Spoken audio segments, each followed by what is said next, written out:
आठे अथवा अहोई अष्टमी के पूजन और व्रत की विधि। यह व्रत कार्तिक कृष्ण पक्ष की अष्टमी को किया जाता है। जिस वार की दिवाली होती है उसी वार को अहोई आठे भी पड़ती है। इस व्रत को संतान वाली स्त्रियां करती हैं।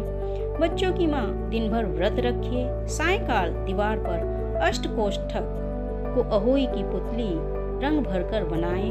उसी पुतली के पास सेई और सेई के बच्चों के चित्र भी बनाए। यदि जगह कम हो और दीवार मार्बल की हो तो देहाती पुस्तक भंडार दिल्ली का छपा अहोई का बड़ा चार्ट मंगाकर दीवार पर लगा लें और उसकी पूजा करें। सूर्यास्त के बाद अर्थात तारे निकल आने पर अहोई माता की पूजन करने से पहले पृथ्वी को पवित्र करके चौक फोड़कर एक लोटे में जल भरकर एक पटले पर कलश की भांति रखकर पूजा करें।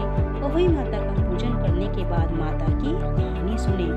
पूजा के लिए चित्र पहले से एक चांदी की अहोई बनवाएं और उसमें चांदी के 2-2 दाने डलवा लें। इस प्रकार गले में पहने हुए हार में कुंडल में लगा होता है। उसी भांति चांदी की अहोई और डोरी में चांदी के दाने डलवा लें।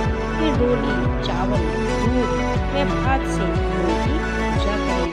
जल से भरे लोटे पर सतिया बना लें। एक कटोरी में हलवा तथा रुपए का बायना निकालकर रख लें और 7 दाने गेहूं के लेकर कहानी सुने। कहानी सुनने के बाद अहोई की माला को गले में पहन ले। जो बायना निकाला है वह सासू माँ जी को पांव लगाकर आदरपूर्वक दे दें। इसके बाद चंद्रमा को अर्घ्य देकर स्वयं भोजन करें। दीपावली के बाद किसी भी शुभ दिन अहोई को गले से उतारकर उसका गुड़ से भोग लगाएं और जल के छींटे देकर मस्तक झुकाकर रख दें। जितने बेटे हों उतनी बार तथा जितने बेटों का विवाह हो गया हो उतनी बार चांदी के 2-2 दाने अहोई में डालते जाएं। ऐसा करने से अहोई देवी प्रसन्न होकर बच्चों को दीर्घायु करके